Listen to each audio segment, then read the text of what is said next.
Assalamualaikum, selamat sore semuanya. Sehat? Waalaikumsalam Waalaikumsalam. warahmatullahi wabarakatuh. Sehat, Bu. Alhamdulillah sehat. Eh, Katanya tak kenal maka tak aruf ya? Iya bener nggak sih? Kata sayang kok. Oh, katanya gitu. Oke. Sayang dulu Bu taruh. Mm-mm. Mohon maaf tadi Bu Ida di ruangan prodi, mahasiswanya banyak, makanya Bu Ida pindah ke ruang kelas saja yang lebih efektif. Sebentar, ini masih loading untuk membuka Zoom-nya.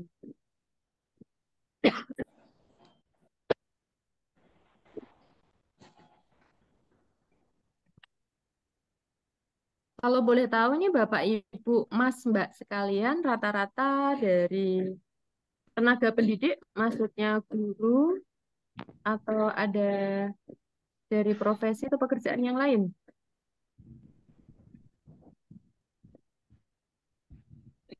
Mahasiswa pindahan Bu.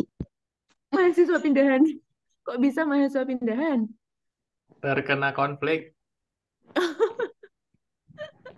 Kena Korban perang konflik. Bu. Masya Allah, selamat ya semuanya. Alhamdulillah, selamat dari korban perang nih. Kenyataannya masih bisa join Zoom. Hmm.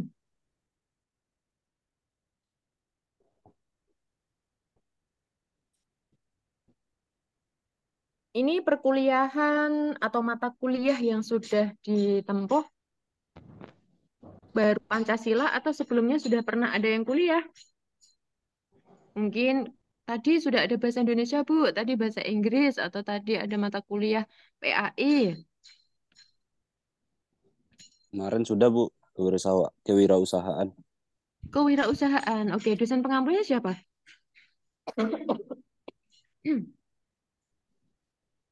Dosen pengampunya siapa?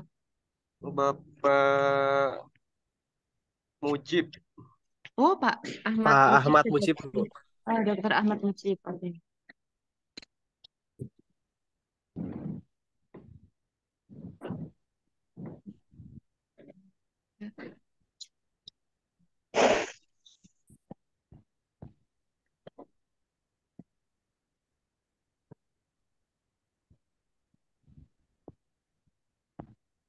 Recording in progress.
Nggak ada suaranya.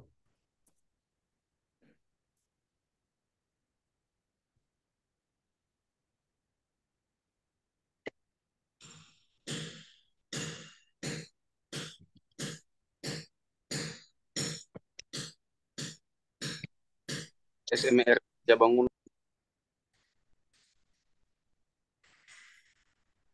Halo, apakah suaranya Bu Ida bisa terdengar?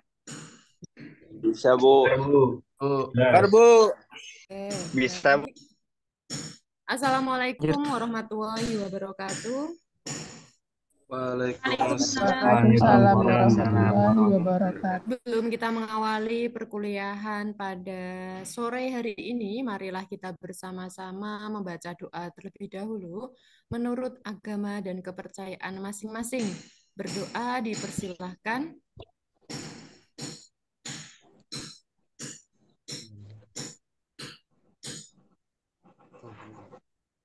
Amin, berdoa selesai. Tak kenal maka ta'aruf, gitu ya. Tak kenal maka ta'aruf. Mari kita berkenalan terlebih dahulu. Berhubung Bu Ida di sini apa ya, diamanahi sama prodi syariah untuk mengajar mata kuliah Pancasila. Perkenalkan, nama saya Ida Musofiana. Saya dosen Fakultas Hukum dengan home base-nya S1 atau prodi S1 Ilmu Hukum.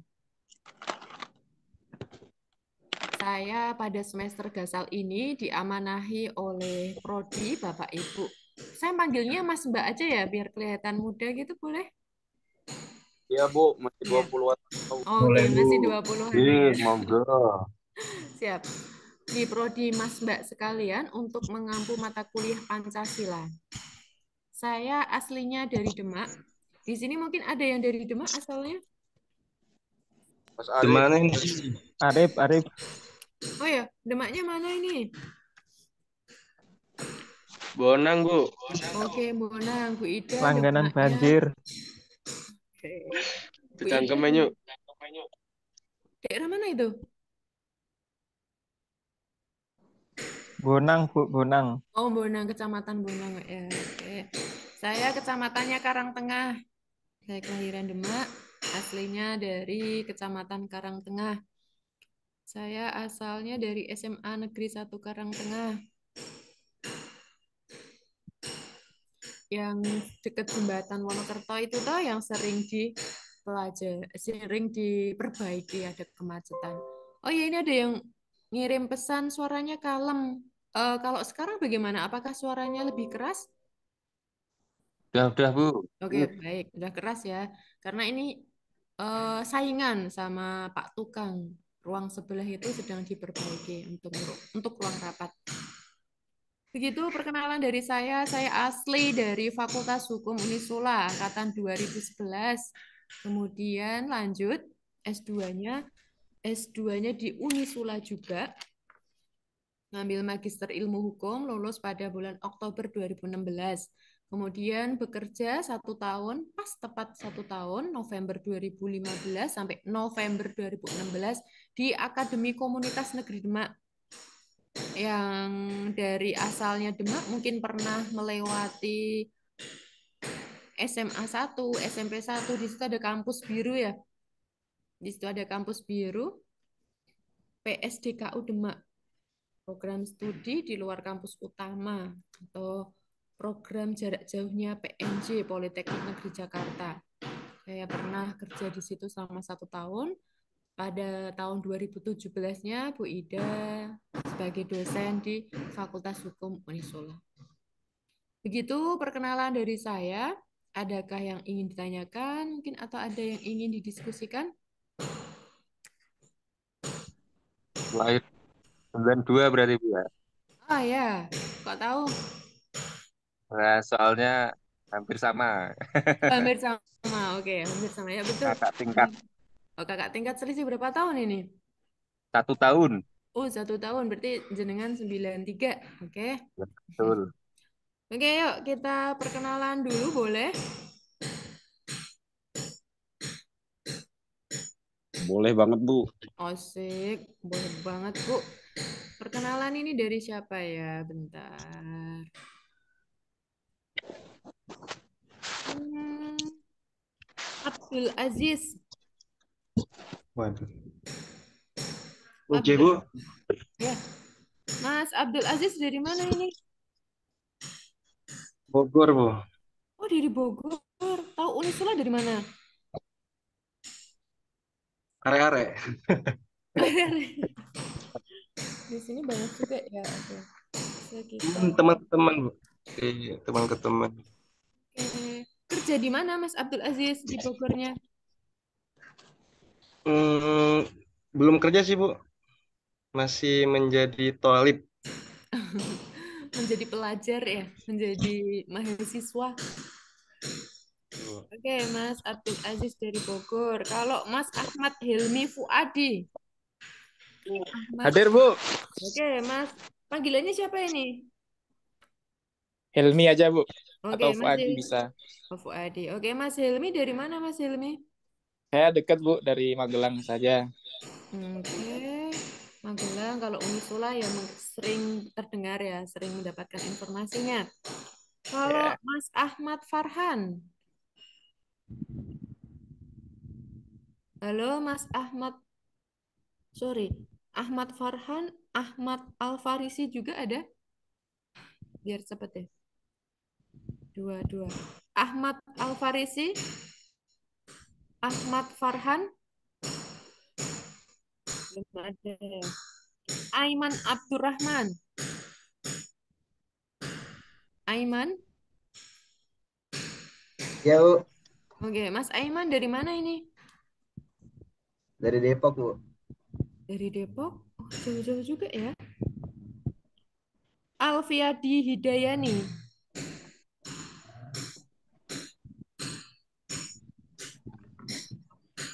Alfi. Oke, ada tapi belum terkonek ya. Alfiadi Hidayani. Ali Haidar. Ada nggak Ali Haidar?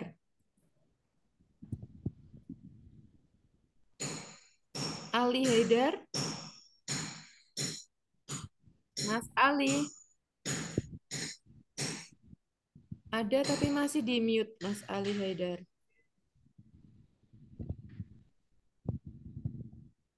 Anissa Fadia. Hadir, Bu, Oke, Mbak Anissa dari mana Mbak Anissa? dari Sulawesi Selatan. Dari Sulsel? Ah, jauh juga ya. Tahu Unisula dari mana Mbak? Kemarin ada informasi di grup WhatsApp, Bu. Ada sosialisasi di sana ya. Sosialisasinya di mana tempatnya? Kemarin di-share di grup, Bu. Hmm, oke, oke, oke. Makasih Mbak Fadia. Anwar Jailani. Hadir, Bu. Mas Anwar dari mana? Dari Majalengka, Bu, Jawa Barat. Kalau Bu Ida pakai bahasa Jawa kayaknya nanti minta tolong ada translate subtitle di bawahnya ya. Ternyata ini dari luar-luar semua ini. Saya kira area-area Jawa Tengah sini. Ya, terima kasih Mas Jailani. Arif Wahyu. Hadir, Bu. Oke, Mas Arif Wahyu dari mana? Dari Bengkulu, Bu. Dari Sumatera. Dari Bengkulu. Oke, baik. Tahu informasi Unisula dari mana, Mas?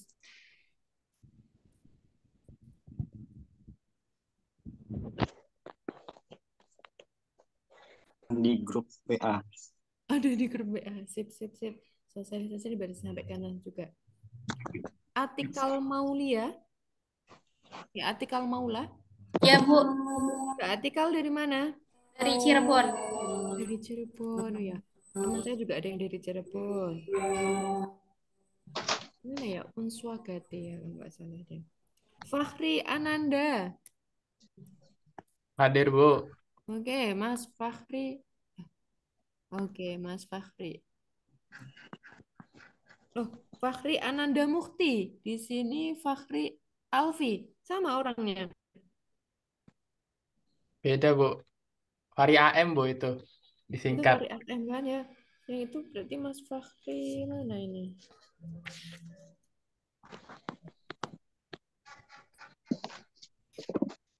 di sini tulisannya Fakhri gitu, Fakhri Ananda Mukti beda lagi ya? Sama, Bu. Oh Itu sama. AM-nya kan Ananda Mukti, Bu. Saya singkat Ya, di siap, nama siap, saya. siap. Siap Mas Fakhri. Gifarul Fikri. Mas Gifarul. Hadir, Bu. Oke, ada. Gugus Budi. Hadir, Bu. Oke, mana nih Mas Gugus? Oke. Dari Lombok, Bu. Oh, dari NTB. Ya Allah, jauh ya. Mas Hamad. Mas Hamad ada? Hamad.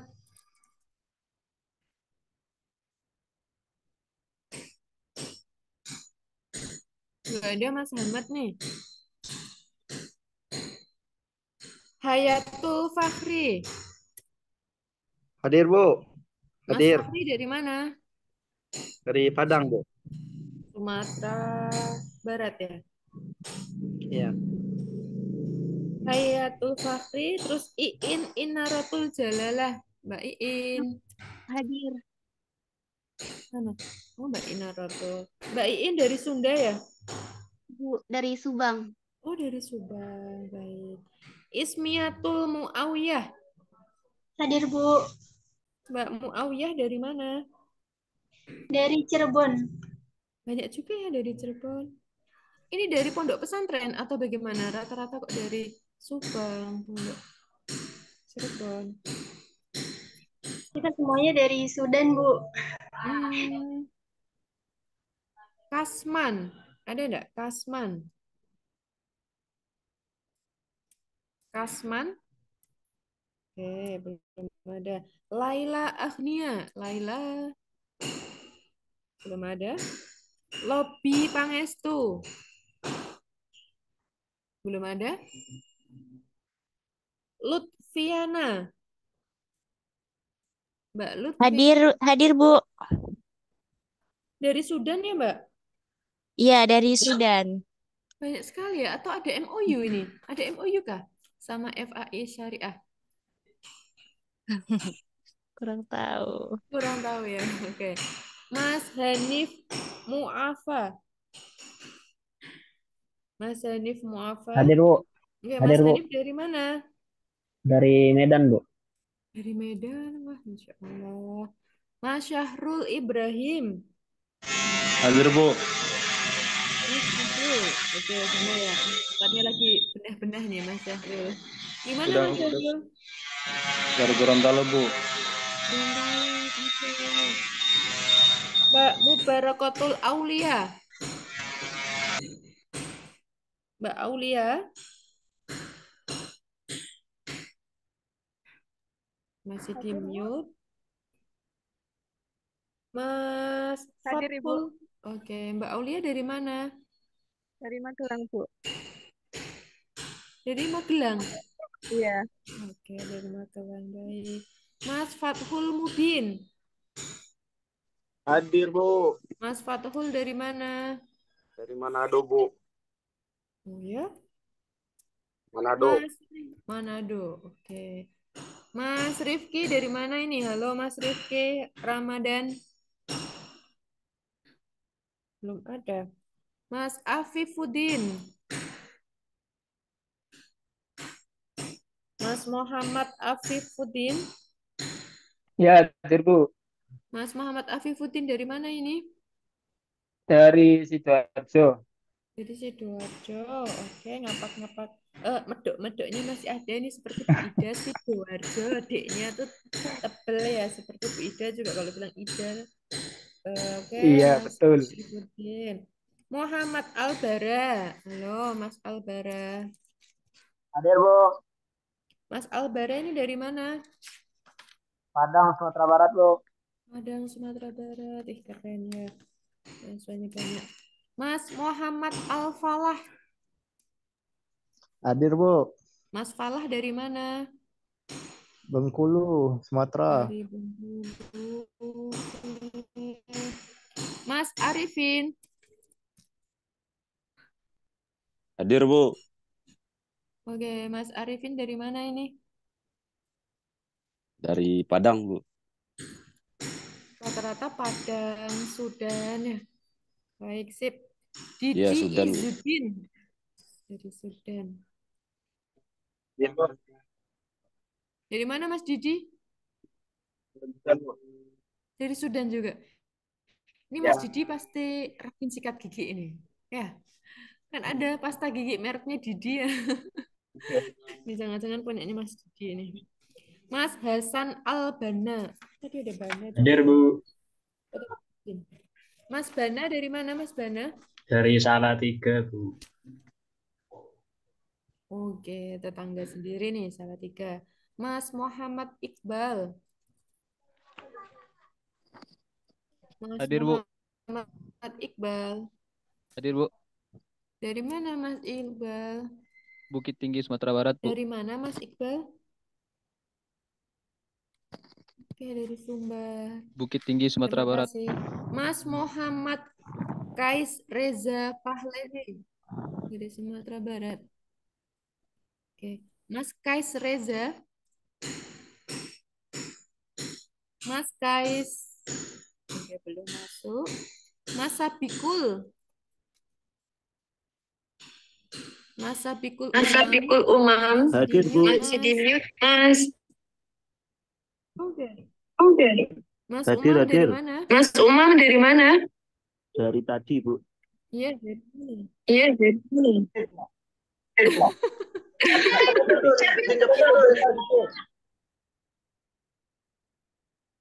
Oke, baik, Mas Umam. Mas Muhammad Saiful Arif. Hadir, Bu. Mas Arif dari mana? Dari tetangganya, Bu. Tangganya siapa ini? Demak. Yazid Al Khairah. Hadir, Bu. Dari mana, Mas? Dari Padang, Bu. Sumatera Barat. Oh, dari Padang. Mas Ikhlasul. Hadir, Bu. Dari mana, Mas Ikhlasul? Dari Makassar, Bu. Dari Makassar. Oke, Sulawesi Selatan ya? Betul, betul. Mas Rian Abi. Dari mana, Mas Rian Abi? Dari Kota Kudus, Bu. Kota? Kota Kudus. Oke, Kota Kudus, Kota Kretek ya. Iya, Bu. Terima kasih, Mas Rian Abi. Mas Rizky Fajar. Hadir, Bu.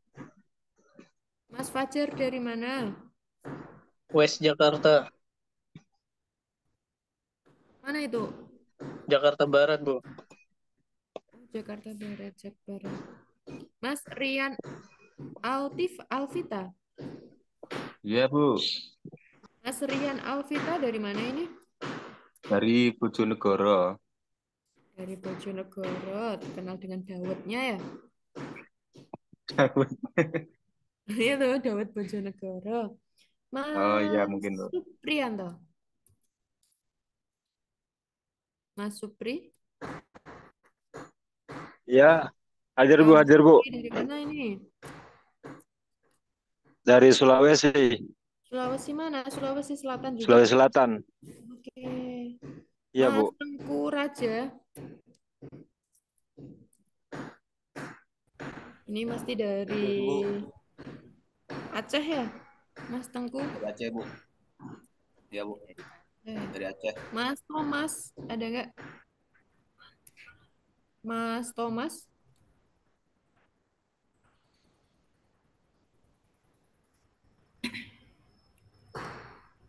Mas Thomas masih di mute. Mas Zainal Yamin, ada nggak Mas Yamin? Hadir, Bu. Mas Yamin dari mana Mas Yamin? Dari Nusa Tenggara Timur. Dari NTT? Ya. Sip. Mas Nova Rosa. Mbak Nova Rosa Wanda. Hadir, Bu. Mbak Rosa dari mana? Dari Jambi, Bu. Dari Jambi, Masya Allah, jauh-jauh ya. Mas Nasih Amin. Hadir, Bu. Hadir, Bu. Mas Nasih Amin dari mana ini? Jakarta, Bu. Dari Jakarta. ternyata jauh-jauh ya ternyata ya. Mas Kausar,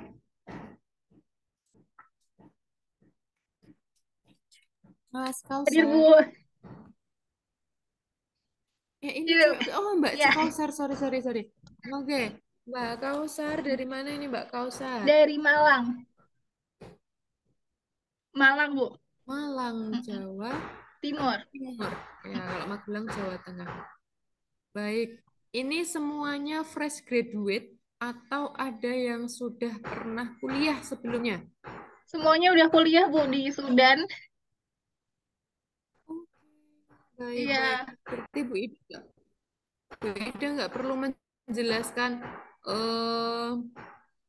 perkuliahan itu ada 16 kali pertemuan, bla bla bla, nggak perlu ya. Berarti ini sudah pada paham nih perkuliahan itu bagaimana. Kalau fresh graduate, Bu Ida punya tanggung jawab untuk menjelaskan. Bu Bu, Ida suaranya lanjut kecil, ke Ibu. bagaimana Mas Aziz? Bagaimana? Suaranya Halo? kecil. Suaranya kecil. Kalau yang lain bagaimana? Apakah suaranya Bu Ida juga Jelas, Bu. Kupingnya Mas Ajis aja. Anakku. Jelas, Bu. Jelas, Bu. Jelas, Bu. Jelas, Bu. Cukup. Korek Jelas, Bu. kuping gitu. Suruh pakai headset, Oke, Ali. mungkin Oke, saya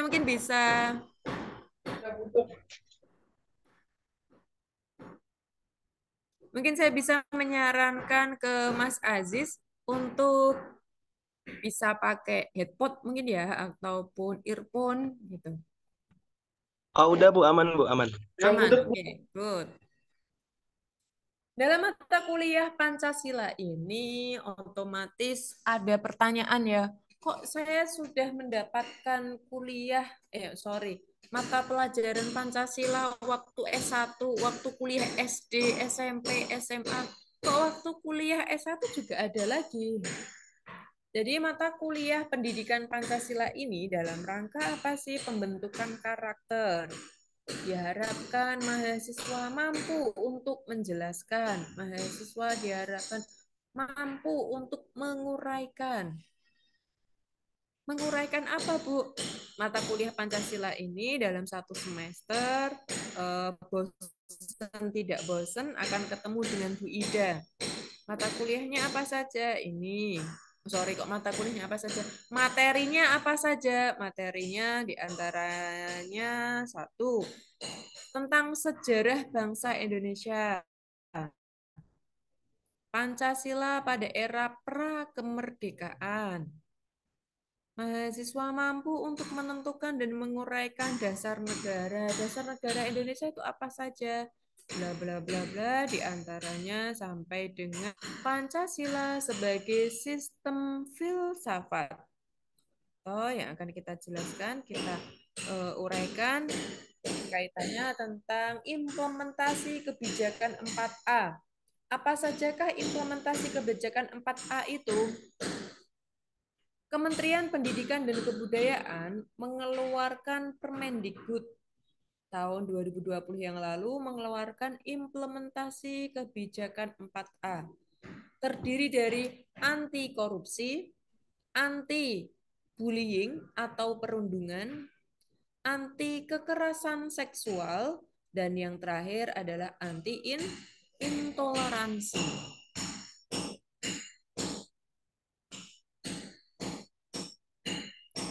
Mata kuliah Pancasila itu bisa digambarkan suatu mata kuliah yang akan mempelajari kaitannya pengembangan karakter yang disesuaikan dengan apa-apa saja sih yang akan diharapkan dari mata kuliah Pancasila itu tercermin dalam CPL, capaian profil lulusan.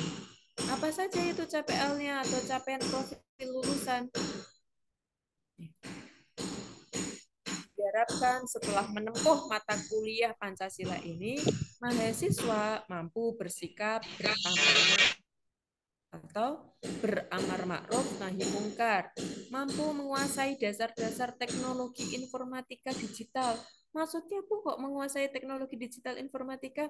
Yang namanya perkembangan teknologi itu tidak bisa kita batasi. pasti setiap saat, setiap menit, bahkan setiap detik mengalami perkembangan, mengalami kemajuan. Meskipun kita mengalami perkembangan, kemajuan, tidak boleh melupakan yang namanya adab dan kemanusiaan. Harus bisa beradab, harus bisa terukur, terstruktur sikap dan perilaku kita semuanya. Bu Ida, tipikal dosen yang seperti apa sih? Oke. Bu Ida, tipikal dosen yang penilaiannya tidak hanya berdasarkan pada UTS ataupun UAS, tetapi Bu Ida juga berdasarkan pada tugas, pada kehadiran, dan keaktifan di kelas. Sampai di sini, adakah yang ingin ditanyakan atau ingin didiskusikan? Range penilaian yang ada di Unisula adalah nilai 85 sampai 100. Nilai hurufnya adalah A, AB, B, BC, C, CD, D, dan E. Bu Ida harapkan semuanya mahasiswa Bu Ida di sini dalam satu kelas ini tidak ada yang nilainya di bawah B ya. Bu Ida harapkan semuanya baik-baik dan bagus-bagus.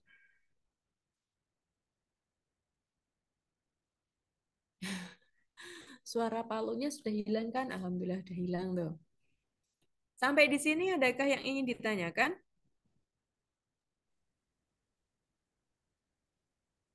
Untuk kehadiran minimal berapa kali absen, Ibu? Oke, dalam satu semester kan total jumlah ada 16 kali pertemuan, 7 kali pertemuan sebelum UTS, 7 kali pertemuan setelah UTS, ditambah 1 kali pertemuan UTS dan UAS, total ada 16. Boleh absen berapa kali, Bu? 3 kali ya? Separohnya dari 7, kan 3,5. Oke, 3. Jadi boleh absen atau alfa 3 kali. Sepakat? Baik, Bu. Oke, sepakat ya. Di sini siapakah komtingnya? Ajis, Bu. Mas Abdul Aziz. Aziz. Oke, halo Mas Aziz. Bolehkah Bu Ida disimpan nomornya Bu Ida? Atau Bu Ida dimasukkan grup kalian mata kuliah Pancasila gitu? Jika suatu saat ketika boleh? Dengan senang hati, Ibu. Oh, kesek dengan senang hati. Bu Ida khawatirnya tiba-tiba Bu Ida ada acara atau ada rapat yang mendadak, akhirnya kan mungkin tidak bisa ngajar di hari atau jam yang telah ditentukan. Mungkin kita bisa make up class atau bisa juga dengan belajar Sinyalnya lagi itu mandiri. sinyalnya. Gitu ya Mas Salim? Boleh. Gimana Mas Salim?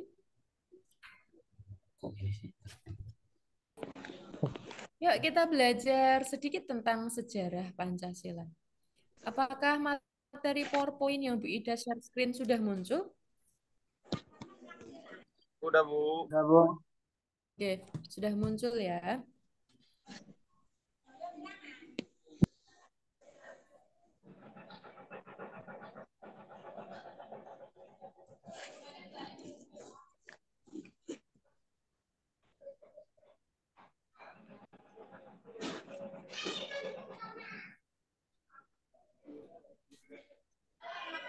Materi yang pertama yaitu Pancasila dalam kajian sejarah bangsa Indonesia. Pancasila pada era pra-kemerdekaan. Capaian pembelajaran dalam pertemuan ke-1 ini diantaranya mahasiswa mampu untuk menjelaskan sejarah Pancasila sebelum kemerdekaan. Mahasiswa mampu menjelaskan para founding fathers negara Indonesia itu siapa saja sih dan prosedurnya hingga terbentuklah Pancasila itu bagaimana. Pertama yaitu Pancasila pada era pra-kemerdekaan. Pada zaman dulu, sebagaimana kita ketahui, Indonesia bukanlah namanya Indonesia, melainkan masih Nusantara. Di situ terdiri dari beberapa bukan kemerdekaan ya, di situ terdiri dari beberapa kerajaan-kerajaan yang di situ saling mengklaim atau mendeklarasikan bahwa ini adalah kekuasaan saya, ini adalah daerah saya. Begitu datanglah para penjajah. Kerajaan-kerajaan itu diantaranya ada Kutai, Mataram, Singosari, Banten, dan lain sebagainya. Meskipun dalam perjalanan sejarahnya di situ kerajaan-kerajaan tersebut yang ada di wilayah-wilayah, yang ada di daerah-daerah, terlibat berbagai konflik, tapi tetap mengakui bahwa kita ini semuanya adalah Nusantara. Hingga pada saatnya penjajah itu datang. Pada masa ini atau kerajaan-kerajaan tersebut, istilah Pancasila sebelum dideklarasikan pada tanggal 18 Agustus sudah dikenal dalam buku Negara Kertagama. Negara Kertagama ini karangannya siapa? Karangan Empu Prapanca dalam kitab Sota Soma. Bukunya ada dua, buku dan kitab. Ya, betul. Bukunya ada buku Negara Kertagama dan buku Sota Soma. Karangannya siapa? Empu Prapanca dan yang satunya lagi karangan Empu Tantular.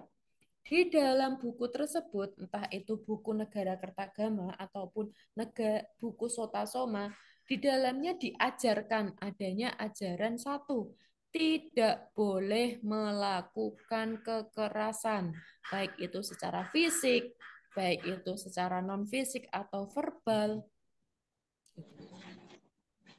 Tidak boleh mencuri, tidak boleh berjiwa dengki, tidak boleh berbohong, tidak boleh mabuk atau minum minuman keras. Kelima larangan ini semua disebut dengan pancakrama. 5 hal yang dilarang. Tidak boleh melakukan kekerasan. Dalam rangka apa? Menghormati manusia, memanusiakan manusia, menempatkan manusia sebagaimana mestinya. Berikutnya, tidak boleh mencuri. Kenapa kita di dalam buku Sota Soma ataupun buku Negara Kertagama itu dilarang untuk melakukan tindakan mencuri atau mengambil barang orang lain? Apa alasannya? Dalam rangka untuk menghormati hak milik orang lain. Jadi kita memiliki rasa empati, rasa tanggung jawab terhadap kepemilikan orang lain. Jadi setiap masing-masing individu punya hak untuk memiliki, punya hak untuk jual beli. Berikutnya, tidak boleh berjiwa dengki. Di sini mengamalkan sila kedua, kemanusiaan yang adil dan beradab. Punya adab. Kalau melihat tetangga ataupun orang lain itu sukses, seharusnya kita ikut bahagia, ikut senang. Karena sesama manusia adalah saudara, ibaratnya satu tubuh. Yang satu sakit, yang satunya lagi mengobati. Berikutnya, tidak boleh berbohong. Menjunjung tinggi sifat kejujuran. Di antaranya masih mengamalkan sila ke-2 dan 3. Sila kedua, kemanusiaan yang adil dan beradab. Sila ketiga, tentang persatuan. Kaitannya sama berbohong apa, Bu? Mengingat negara Indonesia ini adalah negara yang heterogen.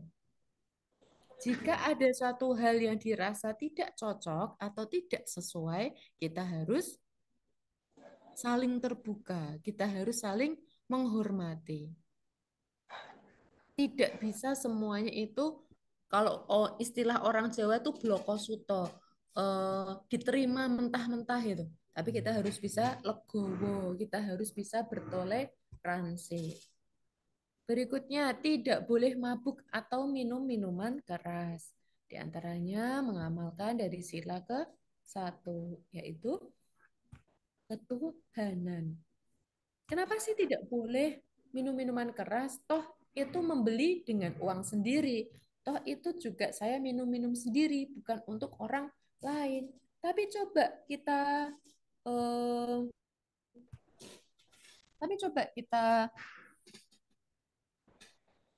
bayangkan kalaupun itu diminum minuman keras, kenapa sih kok bisa sampai diharamkan? Nah, Mas Mbak sekalian ini yang lulusan pondok atau dulunya adalah madrasah aliyah atau pernah ngaji, pasti tahu di situ adanya khamr, kenapa dilarang? Alasannya apa? Dapat menghilangkan akal pikiran. Ketika akal pikirannya itu, dia melakukan pertemuan gitu dengan perempuan ataupun dengan komunitasnya, dan di situ satu organisasi atau satu kelompoknya melakukan tindakan minum minuman keras, apa yang mungkin terjadi? Kejahatan bisa jadi, ataupun malah tindak kriminal yang lebih parah lagi. Contohnya apa? Melakukan tindakan asusila ataupun yang lain sebagainya. Karena di dalam khamr atau minum-minuman keras itu ada akibat yang lebih buruk. Apa itu? Di antaranya hilang akal pikiran, kesadarannya itu hilang. Indonesia atau zaman dulu itu namanya Nusantara, mulailah datang para penjajah tadi yang sudah pernah Bu Ida sampaikan. Dulunya tuh bukan Indonesia, tapi namanya Nusantara. Kenapa bisa dikatakan Nusantara? Karena masing-masing terdiri dari beberapa kerajaan yang mengklaim bahwa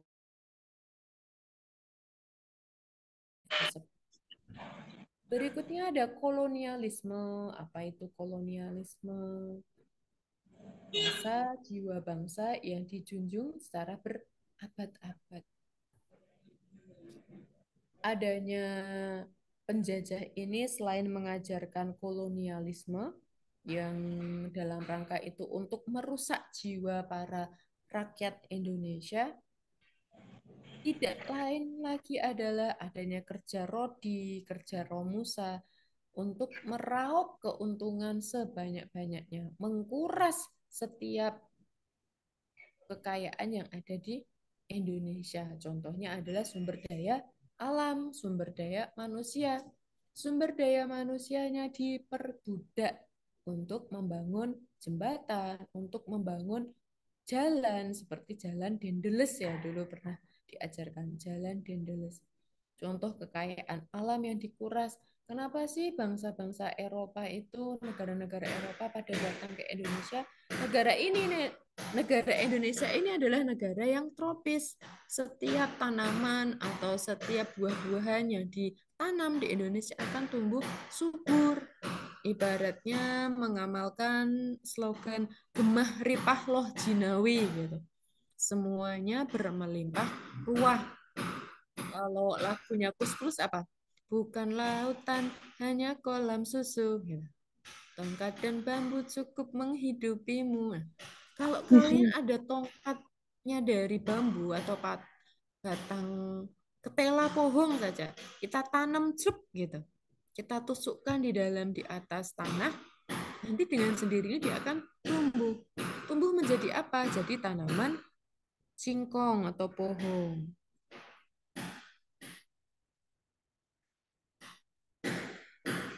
Siapa ini? Erik Jailani. Sepertinya sudah ya tadi. Erik Jailani. Mana? Sudah ada Mas. Erik Jailani Hikmatullah. Sudah Bu Ida centang. Ya.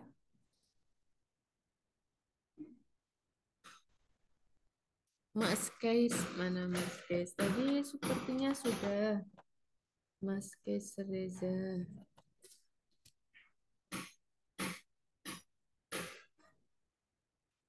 Apa ini?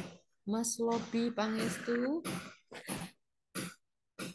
Hadir, Bu. Ya.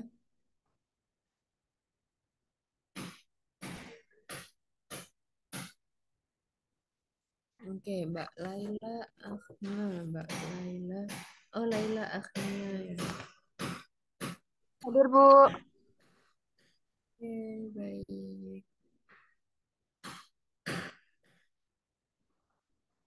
Ahmad Al-Farisi. Oh, sudah. Yang nggak ada itu tadi Mas Ahmad Farhan tadi. Ahmad Al-Farisi hadir, Bu. Ya, Mas Ahmad Farisi sudah ada.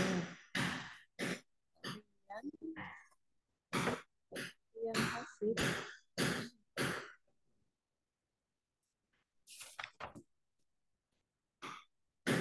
Ini sudah Mas Rian ya.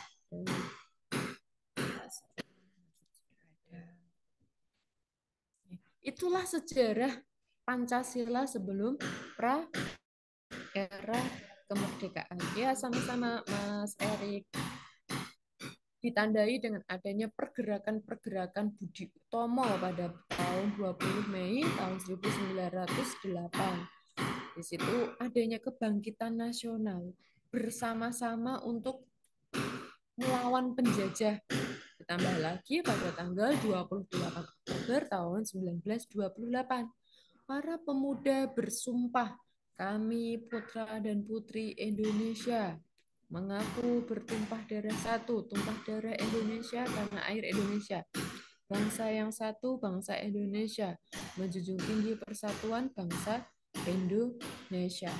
Di sini pada bersatu padu, nggak mau nih saya dijajah oleh penjajah terus-terusan.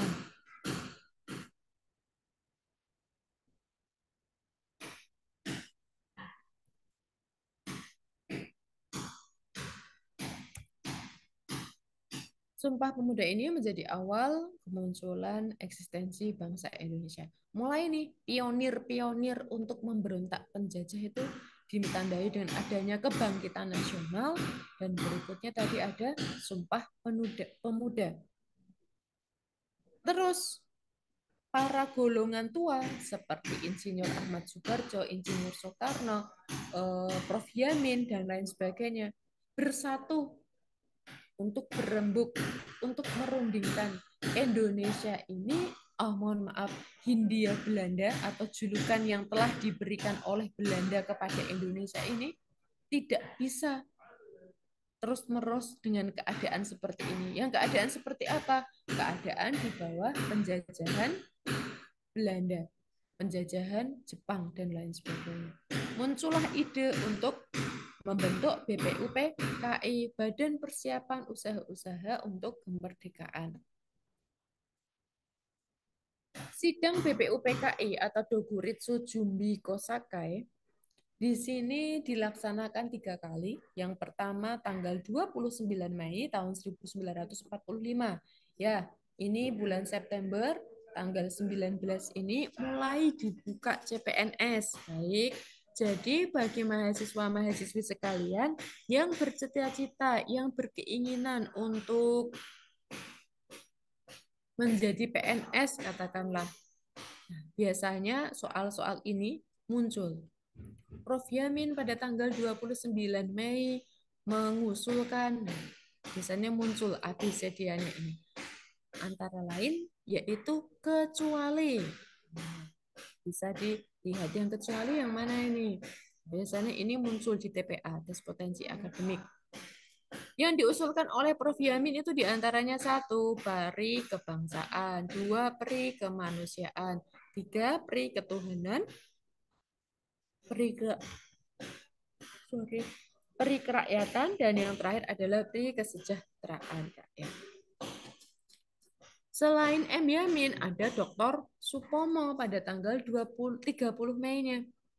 Dr. Supomo mengusulkan apa? Dr. Supomo mengusulkan 1, teori negara perseorangan. Bagaimanakah teori negara perseorangan itu? Negara yang individualis, menjunjung tinggi negara itu terdiri dari rakyat, ya enggak? Dikatakan sebagai negara kalau dia punya rakyat, dia punya pemerintahan yang berdaulat, dia punya wilayah, yang terakhir ada pemerintahan yang diakui oleh negara lain. Untuk pemerintahan yang berdaulat dan pengakuan dari negara lain ini secara de jure harus ada bukti nyata seperti perjanjian ataupun kerjasama apa gitu. Tapi kalau rakyat dan juga adanya wilayah merupakan syarat yang mutlak atau de facto.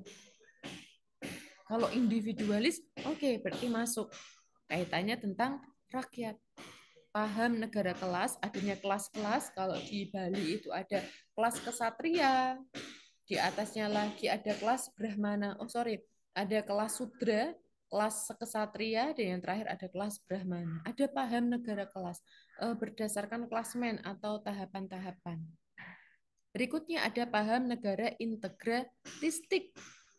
Bagus yang negara integralistik, di antaranya ada semacam terintegralistik antara pemerintahan pusat dengan pemerintahan daerah. Tidak mungkin pemerintahan pusat itu menjalar atau mencakup semuanya. Mengingat negara Indonesia ini kan negara yang heterogen, negara kepulauan seperti tadi yang dari NTT, yang dari NTB, yang dari Sudan, ataupun juga dari Medan atau Sulawesi Selatan, Makassar tadi. Semuanya tidak mungkin terjamah atau tersentuh, terdeteksi oleh pemerintahan pusat. Dibutuhkan pemerintahan daerah yang terkait. Misalkan kesehatan, di antaranya ada tenaga BKKBN, tenaga puskesmas, yang semuanya ini di bawah Kementerian Kesehatan. Sampai di sini adakah yang ingin ditanyakan?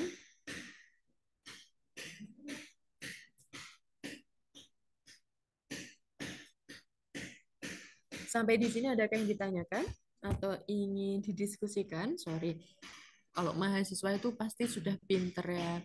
Di kelas itu hanya untuk godok saja, untuk pematangan. Ada yang ingin didiskusikan?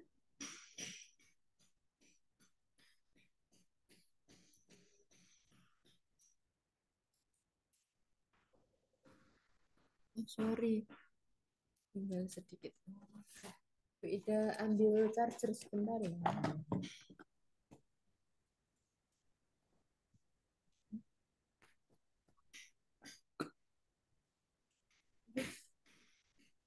Bu Ida tadi kan pindah ruangan.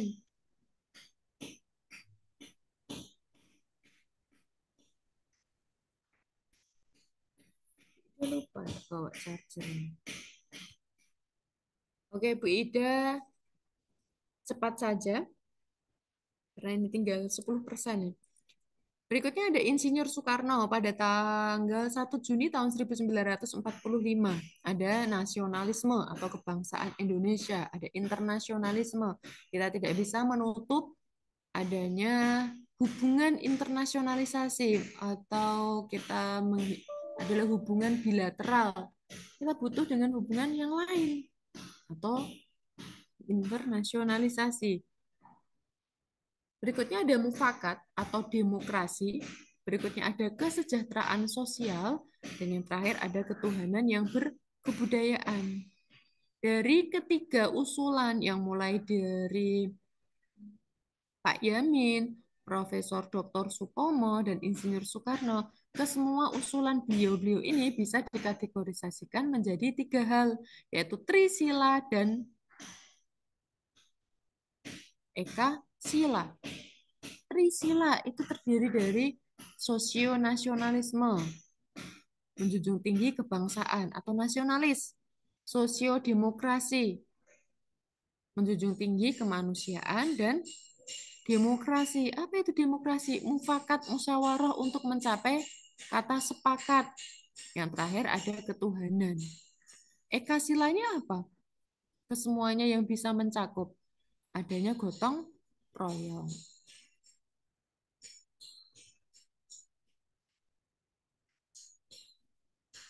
Nama Pancasila pertama kali muncul pada saat sidang BPUPKI tanggal 1 Juni tahun 1945.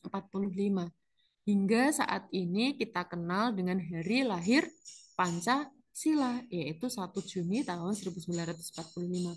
Setiap tanggal 1 Juni kita peringati sebagai tanggal 1 Juni kita peringati sebagai hari lahir Pancasila. Kalau tanggal 1 Oktober diperingati sebagai apa? Ada yang masih ingat enggak? Tanggal 1 Oktober diperingati dengan hari apa? Hari Kesaktian Pancasila, Bu. Iya, Mak Kes, kenapa dikatakan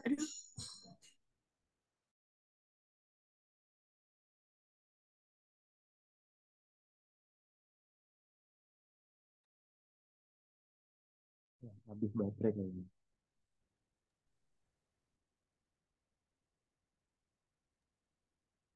Ketua kelas gantiin. Jadi gini, Saya ketua kelas. ketua kelas jelasin Lanjutkan Pak hari Ketua. lahir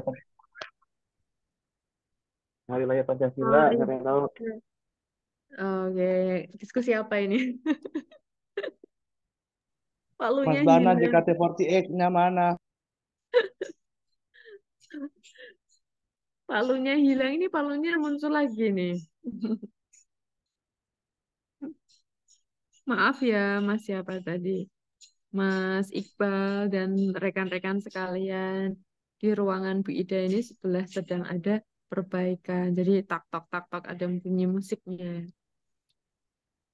Minta Apa, Bu? maaf. Iya, yang penting tetap belajar ya Mas Abdul Aziz ya. Mas Abdul Aziz dan rekan-rekan sekalian, apabila nanti ada pertanyaan atau ada hal yang kurang jelas mengenai materi, bisa nanti minta WA ke Pak Alwi Haidar yang tadi telah membuka kelas kita Zoom meeting yang telah memfasilitasi tadi. Ataupun juga Mas Mbak sekalian ini sudah pernah masuk di SIM Unisula enggak? Sudah, Bu. Sudah. Bu. Sudah. Bu. Alhamdulillah. Alhamdulillah. Sudah Bu Ida posting mengenai RPP, RPS, dan juga materi. Dipersilahkan untuk di-download. Download, Bu. Iya, Baik, di-download. Bu. Diklik presensinya, klik absennya. Udah, Bu. Udah, Oke, Bu. sip. Oke, baik. Tadi ya pertanyaan yang terakhir, Pak Keis sudah menjawab. Kalau tanggal 1 Oktober itu diperingati sebagai hari apa? Hari lahir 1 Juni, hari lahir Pancasila. 1 Oktober diperingati sebagai hari Hari Kesaktian Kesaktian Pancasila. Pancasila. Pancasila. Kesaktian Pancasila itu apa sih? Kenapa bisa dikatakan Pancasila itu sakti? Ya, karena nggak bisa diganti oleh ideologi apapun, Bu. Asik. Katanya tidak bisa diganti dengan ideologi apapun. Buktinya apa ini? Bu. Mhm. Oh, kesaktian Pancasila itu karena memperingati para jenderal yang gugur ketika G30 SPKI kalau nggak salah. Oke, baik. G30 SPKI atau 30 September penghapusan pemberontakan komunis Indonesia. Di situ ada usaha dari para PKI, para penggerak PKI untuk menghancurkan, untuk meluluh lantahkan Indonesia atau membubarkan bahasa kasarannya gitu, untuk membuat terpecah belah Indonesia ini hingga akhirnya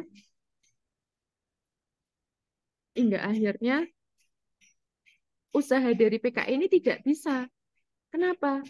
Karena kenyataannya Indonesia, warga negaranya terutama adalah rakyatnya, bersatu padu tetap kekeh ingin bertahan menjadi warga negara Indonesia.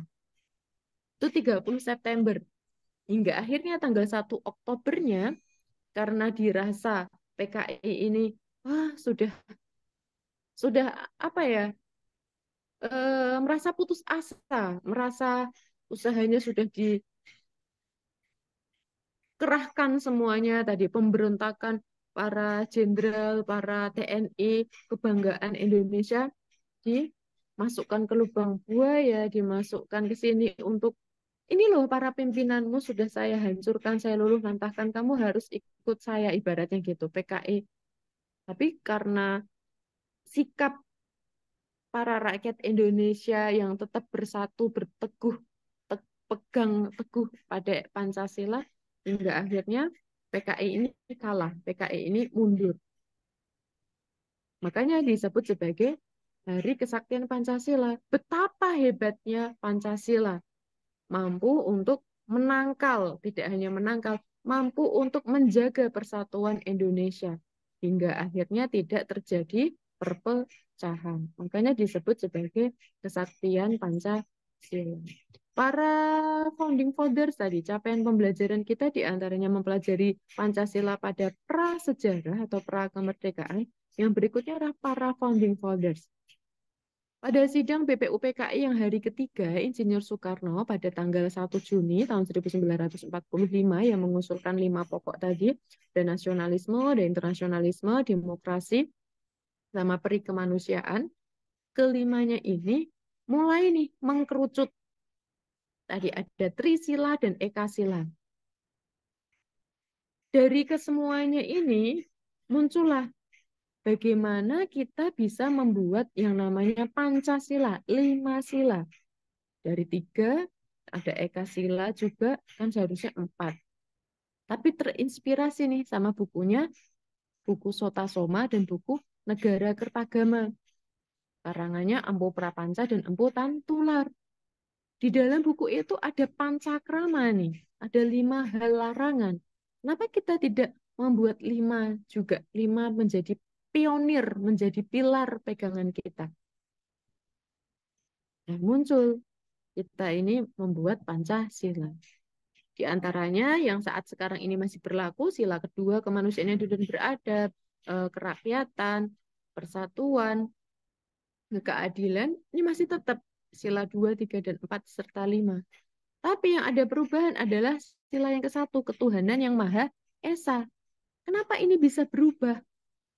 Karena pada awalnya adalah ketuhanan untuk memeluk keyakinan agama berdasarkan syariat-syariat, keyakinan untuk melaksanakan syariat-syariat Islam bagi pemeluknya. 7 kata ini mendapatkan protes, mengingat Indonesia ini adalah negara heterogen, beraneka ragam agama, beraneka ragam suku, budaya, adat. Tidak bisa semuanya ini berkeyakinan Muslim atau syariat Islam. Oleh sebab itu, pada sila pertama ini dihapuskan atau tidak sesuai dengan negara kita karena beraneka ragam. Nggak bisa. Oleh sebab itu, supaya mencakup semuanya, dirumuskanlah pasal sila ke-1, yaitu ketuhanan yang Maha Esa. Supaya bisa mencakup semua keyakinan. Bu, kok itu ketuhanan yang Maha Esa? Yang namanya satu kan berarti hanya ketuhanan salah satu agama, Bu. Di sini dimaksudkan adalah ketuhanan yang Maha Esa. Yang namanya religiusitas, agama, itu yang paling utama, yang paling atas. Esa, yang nomor 1 yang diutamakan. Begitu, Mas, Mbak sekalian, adakah yang ingin didiskusikan mungkin?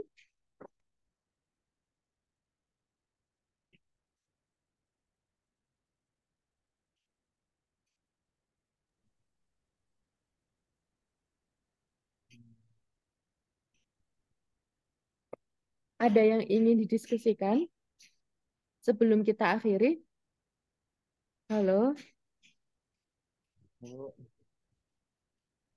Iya, Mau nanya, Bu. silakan Mas Aziz. Kita kan sebagai bangsa Indonesia harus tahu arti daripada beberapa istilah, Bu, ya. Dari hal yang kecil sampai hal yang gede. Nah, kebetulan saya mewakili penanya-penanya. Arti daripada peri itu kan peri kemanusiaan, peri ketuhanan, peri kesejahteraan. Nah, arti dari indikasi dari peri itu tersebut itu apa, Ibu? Oke, terima kasih Mas. Siapa tadi? Mas Abdul Aziz. Ada lagi pertanyaan? Ini satu persatu atau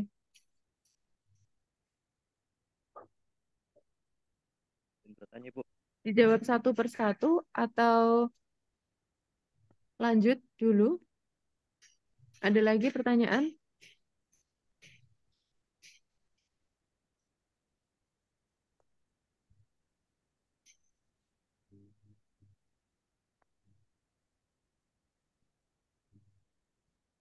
Apa sih artinya pri itu?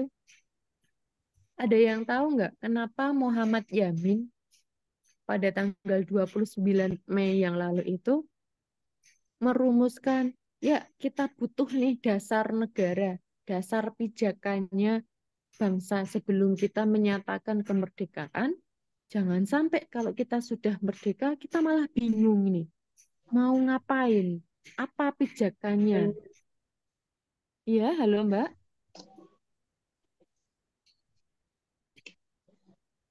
Halo, tadi kayaknya ada suara.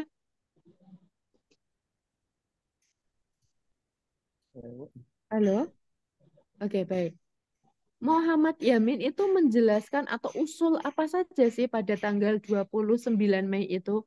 Apa tadi? Pri kebangsaan, pri kemanusiaan, pri ketuhanan, pri kerakyatan. Yang terakhir ada pri kesejahteraan rakyat.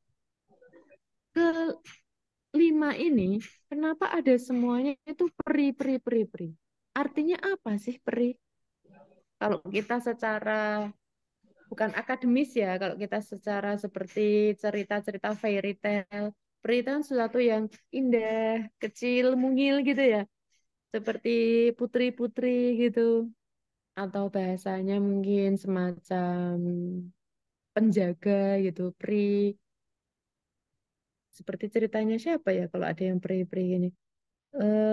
Tinkerbell gitu, atau mungkin Cinderella. Di situ ada peri atau semacam menyebutnya adalah penjaga.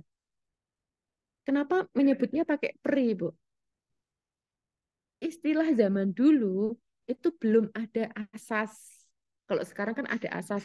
Asas keadilan, asas persatuan, asas legalitas. Nah, kalian kan kekhususannya hukum syariah nih. Dan hukum syariah pasti kurang lebih ada asas-asas. Nama lain dari pri itu adalah asas. Poin, objek penting, itu asas. Poin, objek penting yang menjadi dasar, itu pri.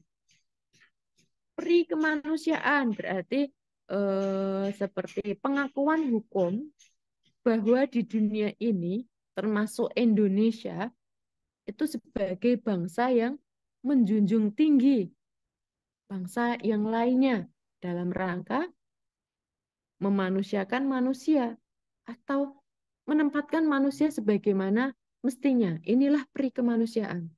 Indonesia mengakui bahwa bangsa Indonesia ini nantinya adalah bangsa yang menjunjung tinggi bangsa yang lain atau saling menghormati dalam rangka kemanusiaan. Di negara atau bangsa manapun pasti ada rakyatnya, pasti ada manusianya. Karena unsur utama dari sebuah negara itu masih ingat kan ya? Syarat berdirinya negara, ada rakyat, ada wilayah, ada pemerintahan yang berdaulat dan pengakuan dari negara lain. Di sini, Insinyur Soekarno mengusulkan, sebelum kita menyatakan merdeka, sebelum kita menyatakan bebas dari penjajah, kita harus punya pijakan dulu, kita harus punya pegangan, kita butuh namanya pri kemanusiaan. Contoh itu satu. Berikutnya ada pri kebangsaan. Adanya gagasan, adanya ide, bahwa bangsa Indonesia ini didirikan atau bebas atau merdeka menurut adat istiadat. Meskipun di situ banyak negara-negara lain yang dinyatakan sudah merdeka, contohnya seperti Belanda berani jajah kita, Jepang menjajah kita. Meskipun negara kita di bawah jajahan mereka itu, kita merdeka dengan pri kebangsaan. Kita memiliki adat sendiri. Adatnya apa? Ya tadi, kita memiliki jiwa persatuan, kita memiliki jiwa kerakyatan, kita memiliki jiwa yang diajarkan oleh buku Negara Kertagama dan Sotasoma. Ada larangan tidak boleh mencuri, berbohong, bla bla bla bla tadi. Itu semuanya tidak mencontek, alias itu semua adalah ciri khas yang ada dari bangsa kita atau adat istiadat kita. Empu Tantular apakah dari luar negeri? Bukan kan? Empu Prapanca itu apakah dari luar negeri mana? Singapura mungkin atau Jepang? Tidak. Itu semua tercermin dari kita. Nah, namanya pri itu semacam poin penting, semacam dasar atau asas. Seperti ada pri kerakyatan yang diusulkan oleh Insinyur Soekarno, peri kerakyatan. Peri kerakyatan ya gimana? Namanya saja rakyat. Nah, di sini butuh ide, gagasan. Di dalam sebuah negara atau bangsa yang merdeka, butuh peri kerakyatan untuk musyawarah, untuk mendiskusikan, menyangkut kehidupan sehari-hari, menyangkut kehidupan negara. Selayaknya, setiap kehidupan pasti ada masalah. Ketika ada masalah, harus diselesaikan. Di antaranya menjunjung tinggi musyawarah atau peri kerakyatan. Peri ketuhanan. Peri ketuhanan berarti asas religiusitas. Adanya pengakuan bahwa kondisi bangsa Indonesia itu adalah bangsa yang beradab, bangsa yang berbudi pekerti luhur. Peradabannya melibatkan Tuhan yang Maha Esa atau sesuai dengan keyakinan masing-masing. Ibaratnya peri ketuhanan, adanya pengakuan bahwa kita ini adalah sebuah hamba. Jadi menjawab inti dari pertanyaannya Mas Abdul Aziz ini, peri itu maksudnya apa sih? Kalau bahasanya sekarang tuh asas, poin, dasar. Seperti asas legalitas. Berlakunya hukum apabila sudah ada aturan yang mengaturnya. Kalau sebelum ada aturan yang mengaturnya, atau belum ada peraturan yang telah disahkan untuk mengatur hal tersebut ini, maka tidak bisa dikriminalisasi contohnya. Makanya Muhammad Yamin pada tanggal 29 Mei itu mengusulkan peri kemanusiaan, peri ketuhanan, peri kerakyatan, apa tadi? Peri kemanusiaan, kerakyatan, ketuhanan, dan kesejahteraan rakyat. Nah, peri kerakyatan, peri ketuhanan, peri kemanusiaan, yang terakhir adalah peri kebangsaan. Begitu, Mas Abdul Aziz. Apa sih artinya peri? Kalau secara fairy tale, cerita-cerita itu adalah semacam penjaga. Seperti Tinkerbell atau peri yang ada di Cinderella gitu, cerita-cerita. Tapi kalau dalam artian pengetahuan, peri itu semacam asas, dasar, poin penting, unsur penting yang harus ada. Begitu Mas Abdul Aziz, adakah yang lain ingin didiskusikan mungkin?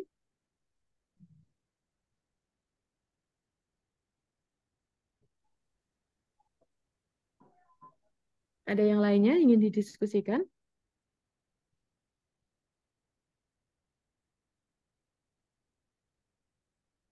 Bu Ida ingatkan sekali lagi, apabila mengalami kendala atau hal-hal yang belum jelas, mungkin nanti kita bisa diskusikan via WhatsApp atau grup.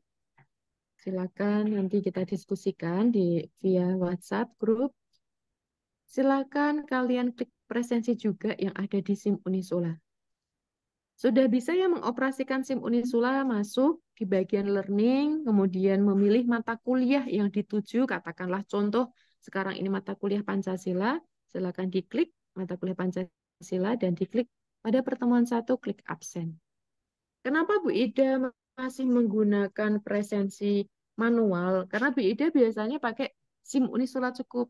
Ini memang keinginan dari Prodi. Tadi siang Mbak Heni mengirimkan ini. Jadi mohon maaf, Bu Ida mengikuti apa yang diamanahkan oleh Prodi, yaitu menggunakan presensi manual. Meskipun begitu, Bu Ida menggunakan presensi 2 ya, SIM Unisula sama presensi manual.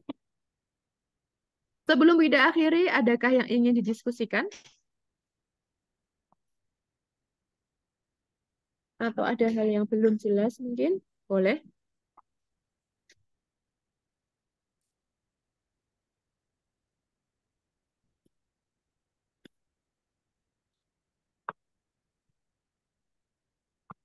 Jika tidak ada enggak? Nggak ada kayaknya, Bu. Kayaknya Mas Abdul. Saya, Bu. Silakan, Mbak Lutfiana. Oke, Mbak Lutfiana. Terima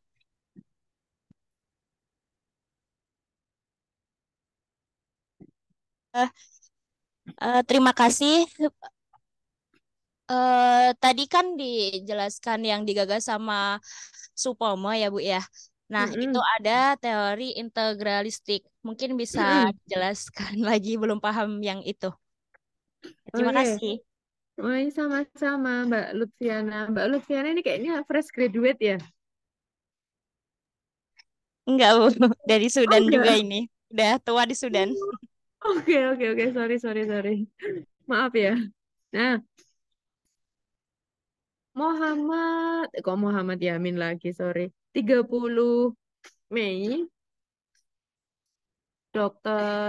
Profesor Dr. Supomo pada sidang BPUPKI itu mengusulkan, oke, sebelum kita menyatakan merdeka, kita harus menyiapkan ubur rampenya. Ibaratnya kalau menikah itu menyiapkan ubur rampenya sebelum perkuliahan dimulai, menyiapkan ubur rampenya seperti perkuliahan kelas, buku, dan lain sebagainya. Nah, di situ Profesor Dr. Supomo mengusulkan adanya negara integralistik, ya enggak? Negara integralistik itu yang seperti apa sih, Bu? Ya, negara integralistik. Namanya saja dari kata integral. Bu Ida sarankan ya, kalau kalian ingin menjawab segala sesuatu itu, coba ketika mengalami kesulitan, kita petani satu persatu, kita analisis satu persatu secara mudahnya. Katakanlah integralistik, berasal dari kata apa? Integral. Suatu konsep negara atau suatu pemahaman, bahasanya mudah, konsep saja lah. Ibaratnya foto itu dia punya frame, dia punya konsep, punya bentuk. Integralistik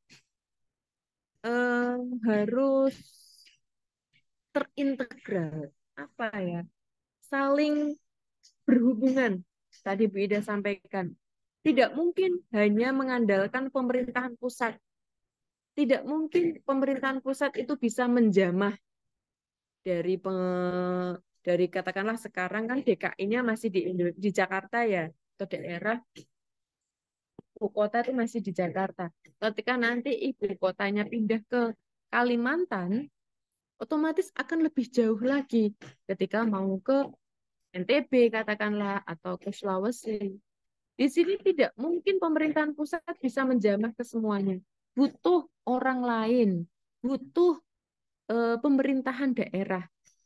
Di sini diharapkan integralistik ini adanya kebersamaan, adanya saling hubungan, kerjasama, keselarasan untuk menjamah semuanya. Di antaranya menjamah siapa? Kok bahasanya kok menjamah ya? Sampai mendetail gitu. Sampai mengetahui, oh kebutuhan individu-individu, kebutuhan para rakyat saya ini apa. Nah, jadi integralistik, negara yang menjunjung tinggi atau punya konsep kebersamaan, keselarasan untuk mengetahui masing-masing kebutuhan individu. Contoh, pandemi atau pandemi COVID-19 tahun 2020 yang lalu, oh perekonomian mandek, perekonomian terpuruk. Pemerintahan pusat tidak bisa bekerja sendiri nih. Yang dibutuhkan keselarasan, kerjasama, suatu konsep komunikasi hubungan yang baik untuk mengetahui kebutuhan setiap rakyatnya. Jadi menjawab dari pertanyaannya Mbak Lutfiana, apa sih Bu negara integralistik itu? Suatu konsep di dalam kenegaraan yang mendambakan hubungan yang selaras antara pemerintahan pusat dengan pemerintahan daerah untuk mengetahui kebutuhan masing-masing rakyatnya atau masing-masing individu. Contoh nyata saat ini Indonesia, contoh adanya undang-undang tidak pidana kekerasan seksual. Oke, undang-undangnya ada. Ya enggak? Undang-undang nomor 12 tahun 2022.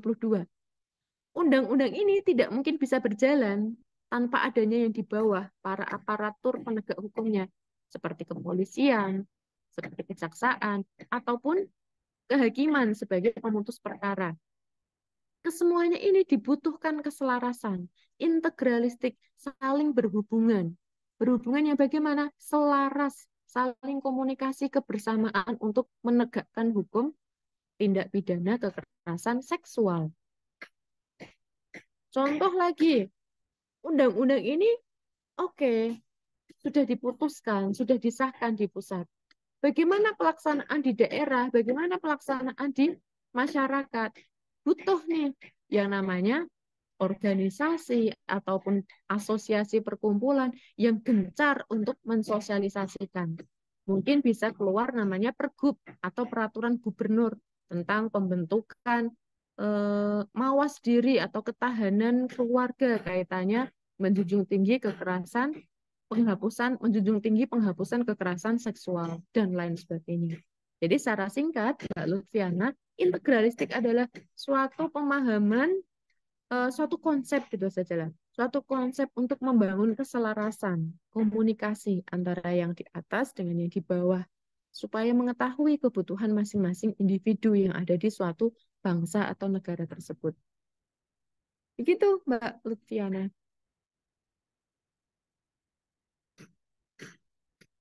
Baik, Bu. Terima kasih, Bu. Sama-sama, Mbak Lutfiana. Baik, sudah jam 5. Bu Ida cukupkan sampai di sini dulu ya.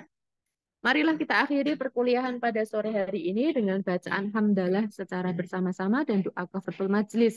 Alhamdulillah. Alhamdulillahirabbil alamin. Wa bihamdika asyhadu an la ilaha illa anta astaghfiruka wa atubu Wa ilaik. atubu ilaik. Oke, Mas Lofi ini di mana ya? Asik dia, Bu. Dalam Koordinasional. Bu. Nggak ada, Bu. Oke, baik. Kekenyangan habis makan ya. Akhirul kalam, ihdinas siratal mustaqim, billahi taufiq wal hidayah. Wassalamualaikum warahmatullahi wabarakatuh. Waalaikumsalam warahmatullahi wabarakatuh. Terima kasih. Bu Ida izin live ya.